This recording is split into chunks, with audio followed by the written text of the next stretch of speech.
você tá aqui, eu não te vi. Bora falar sobre Fernando Alonso? Bom dia, Fernando Alonso. Pois é, o cara que não só foi campeão de Fórmula 1, mas também que mudou o esporte. Pois é, aquele cara que foi... Nossa, quebrou a cama. Bom dia, Dom Fernando Alonso. Pois é, o nosso espanhol favorito, ou o espanhol mais odiado também. De pessoa a pessoa, no meu caso, meu piloto favorito. Mas, não só o bicampeão da Fórmula 1, mas também o homem que mudou o esporte. Pois é, pois foi ele que venceu o Schumacher. Não uma, mas duas vezes e com carros competitivos. Bem, a pergunta que você está se perguntando, tá, o bicampeão Fernando Alonso, todo mundo já conhece, mas qual vai ser o tema de hoje? Se você viu na thumb, se você prestou atenção, né? Não foi clicando, a gente vai falar de como simplesmente um dos maiores pilotos da história e um dos pilotos mais rápidos da história, isso eu não tô brincando, tá aqui, como vocês conseguem ver.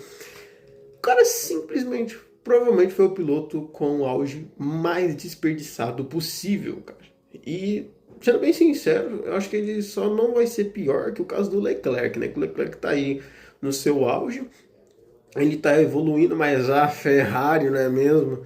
Então, mas hoje a gente vai abordar como que Dom Fernando Alonso teve o seu auge completamente desperdiçado, e isso também não é culpa só dele. É dele, mas também não é. É algo meio complexo e é o que a gente vai abordar no vídeo de hoje. Então, se você ficou interessado, fica aí, porque é muito da hora saber sobre curiosidades do nosso bicampeão e dos outros campeões, se vocês quiserem que eu traga vídeo de outros campeões da Fórmula 1 aqui pra vocês. Bem, para começar, a gente tem que voltar lá para 2001. Pois é, quando Dom Fernando Alonso estreou junto com Juan Pablo Montoya e Kimi Raikkonen, meu amigo. Olha esta foto, só coisa ruim, só a nata. E se tiver uma moto passando de fundo, eu peço desculpa. Cara, é simplesmente os anos 2000, o comecinho ali tava preparando uma história muito top que a gente ia ver pra frente, e como de fato foi. Mas aí, a Renault contratou o Alonso no final de 2001, porque em 2001 o Alonso se provou um dos pilotos mais competentes que tinha. Lembrando, o cara estreou na Minardi. Meu amigo, caso você não saiba o que era Minardi, era tipo a Aston Martin hoje em dia, que esse motor Honda. Era horrorosa de ruim, e esse cara tirava o máximo do carro. E detalhe, ele só tinha 19 anos. 19 anos ele extraiu o melhor do carro. E isso é uma característica que a gente vai ver no Alonso durante sua carreira inteira.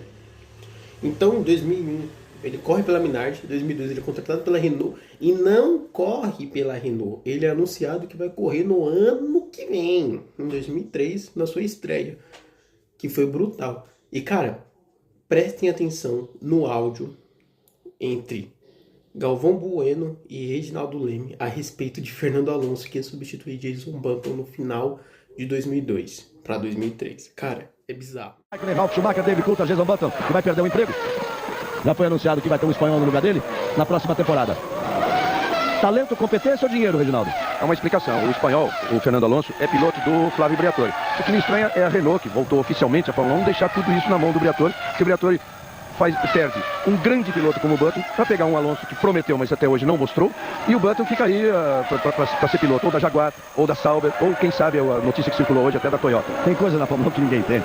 Muito mais difícil de entender do que o Flávio Briatore decidir pela entrada do Alonso no lugar de Jason Button, é entender o Flávio Briatore, que foi corrido da Fórmula 1, que saiu de cabeça abaixo e todo mundo jogando pedra nele, e voltar como chefão supremo de uma equipe tão forte como a Renault. Tem coisas que ninguém entende na Fórmula 1.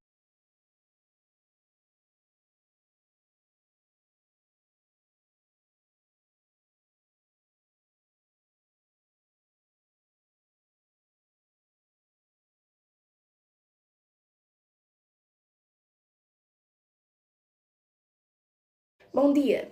Bom, chegando em 2003, ele foi contratado pela Renault e, cara, ele se deu muito bem. Ele arrasou demais, ele tirou de letra. Ele ganhou uma vitória e também ganhou diversos pódios e também poles. Então ele se deu muito bem mesmo. Chegando na parte que interessa, depois de um ano sensacional em 2003, foi fenomenal. E vocês viram eles falando, o Galvão e o Reginaldo Leme falavam que o Fernando Alonso que prometeu, mas não entregou. E tipo assim, eu acho muito engraçado a opinião da época, porque... cara, o cara corria com uma Minardi, tá ligado? Com uma Minardi. É tipo, por exemplo, os fãs do Senna hoje em dia com o Bortoleto, que o cara tá na porra de uma Audi e os caras querem, meu Deus, não ganha corrida, nossa, nunca venceria igual o Senna. Na minha época boa era quando o piloto morria na pista.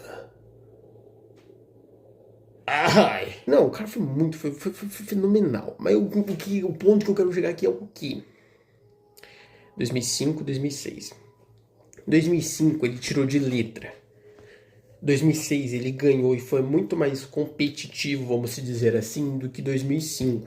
Então vamos colocar aí 2006 é mais por mérito dele do que do carro. Já 2005 também é por mérito dele e também pelo regulamento. Por quê? Ao final de 2004, os pitstops foram proibidos para 2005. Ou seja, você largava, presta atenção, você largava com o seu pneuzinho e ia até o fim com esse pneuzinho. E naquela época, as fornecedoras de pneus, que era a Michelin e a Bristol, vocês sabem do que eu tô falando, é essa aqui que vocês estão vendo, eram as grandes fornecedoras de pneu da Fórmula 1. A Ferrari, né, no caso a Ferrari Schumacher, tava com a Bristol e a Renault tava com a Michelin. E como não podia parar para fazer trocas, o que acontecia? A Michelin, por ter pneus superiores e melhores do que da Bristol, mano, foi fenomenal. Já a Ferrari com os pneus Bristol estava sofrendo, porque não eram pneus... Obrigado, moto. Não eram pneus muito duráveis ou muito confiáveis comparados aos da Michelin. E isso ajudou muito o Alonso, muito mesmo. Mas 2006 foi muito acirrado, foi muito mais acirrado do que 2005. E aí, cara, depois de 2 campeonatos consecutivos contra simplesmente o maior piloto da história da Fórmula 1 até aquele momento, porque né, não tinha Hamilton ainda para ser o maior em números, era o Schumacher. O Alonso decide, anuncia no final de 2005 que em 2007 ele ia correr na McLaren. E é aí que tudo começa a desandar. Bem, por que virou bagunça? Simples. Cara, a McLaren era o melhor carro disparado, sem sombra de dúvidas. Mas o Alonso tinha 2 problemas. Na verdade, 3. Sir Lewis Hamilton, o estreante sensação. A equipe dividida por causa disso, né? Além do cara ser inglês, o cara vem, né? Ele é cria da casa e, pô, mano, sem sombra de dúvidas, o Hamilton já estreou, tipo, pique Kimi Antonelli atualmente, sabe? E o caso do Spygate. Mas tudo isso merece um vídeo próprio. Depois disso, ele volta para a Renault, que, sinceramente, foi aí que as coisas desandaram na sua parte de escolhas de equipe. Beleza, ele voltou para casa dele e tal, né, onde ele ganhou os campeonatos, mas a Renault já não era mais um carro competitivo. E ele voltou em 2008 e ficou até 2009. Mas em 2010 ele foi anunciado pela Ferrari. E é aí que as coisas começam a ficar muito interessantes. Ou seja, as coisas ficaram interessantes porque, cara, ele não é, a Ferrari não era, oh meu Deus, uma coisa, não era esse fuzuê todo. Calma que a gente vai chegar lá. Segura esse freio aí, meu amigo.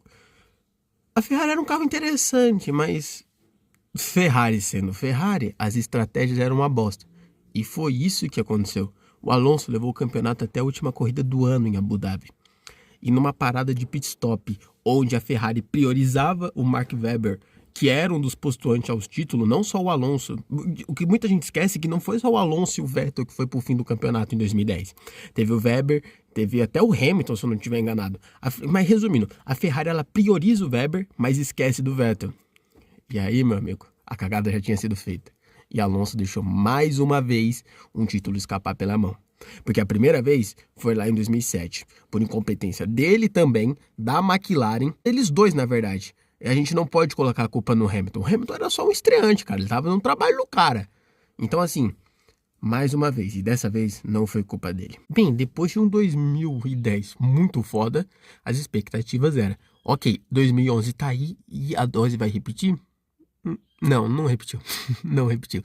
Mas 2012 a dose não só repetiu, como drobou, meu amigo. Nós tivemos um campeonato fodástico de bom, muito top. Inclusive foi a primeira temporada de Fórmula 1 que eu assisti. Então assim, eu acho que eu tô ficando velho, porque isso aí já tem um tempo. Mas voltando ao vídeo, cara, que temporada. Que temporada. O Alonso não tinha um carro bom das 3 gigantes, porque naquela época, 2012, a Mercedes era uma equipe de meio de pelotão vindo a se tornar uma equipe de primeira de pilotão. Mas as 3 gigantes naquela época era a McLaren, a Red Bull e a Ferrari. E das 3 ali, a melhor era a Red Bull mesmo, porque a McLaren, meu amigo, o tanto de vez que o Hamilton se lascou naquele campeonato por causa da McLaren é de doer o coração, meu amigo. É de doer o coração. A McLaren, provavelmente, ela tinha um carro mais rápido. As estratégias, as paradas de pit stop, era uma bagunça, cara. Só quem assistiu lembra. Eu pretendo trazer um vídeo trazendo as cagadas da McLaren. Nossa, tem muita coisa pra fazer dessa temporada. A Red Bull era a equipe mais consistente. E a Ferrari acertava nas estratégias. Diferente de 2010, né, filha? Desculpa. Acertava, só que o carro também não era bom. Ou seja, a McLaren era ruim de estratégia. A Ferrari era ruim de carro. A Red Bull era boa nos 2 mundos. E mesmo assim o Alonso levou até o fim do campeonato esse campeonato com um carro fuleiro. Claro, não era, ai meu Deus do céu, é como se a Ferrari daquela época fosse a Aston Martin de hoje, de 2026. Não era isso, mas pô, cara, era mais difícil. E o cara, meu amigo, no auge, aquele maluco, ninguém parava. Então o que eu quero deixar com tudo isso é o seguinte. Alonso deixou o título escapar em 2012, 2010 e 2007. Pois é, e isso é triste. O que eu quis abordar aqui é um pouco do auge desse cara. Eu não posso colocar vídeos aqui porque eu acredito que vai infringir direitos autorais. Então eu vou evitar e o meu vizinho decidiu ligar o som logo agora. Puta que tomar no... A frase final do vídeo com a música do meu vizinho de fundo, eu espero que vocês não estejam escutando. A frase final é: Alonso tinha de tudo para dominar uma era, mas não teve tudo no tempo certo. E o fã chora. E o meu vizinho tá com o som ligado. É isso, espero que vocês tenham gostado. Se vocês gostaram, cara, de verdade, valeu aí. Eu tô fazendo esse vídeo, eu vou postar ele hoje aqui no domingo, porque, né, GP da Espanha, né, do nosso espanhol favorito, ou do seu espanhol mais odiado da Fórmula 1, vai que você odeia, vai que você, como dizia o grande Kevin Nicholas, vai que você é fã do Tião, ou você é um Hamilton Zete. Tem de tudo pra esse mundo, não é mesmo? E espero que vocês tenham gostado, valeu, beijão, fiquem aí e até a próxima. E olha que vai sair vídeo ainda hoje, eu acredito, ou segunda-feira amanhã, hein? Fiquem ligados no canal.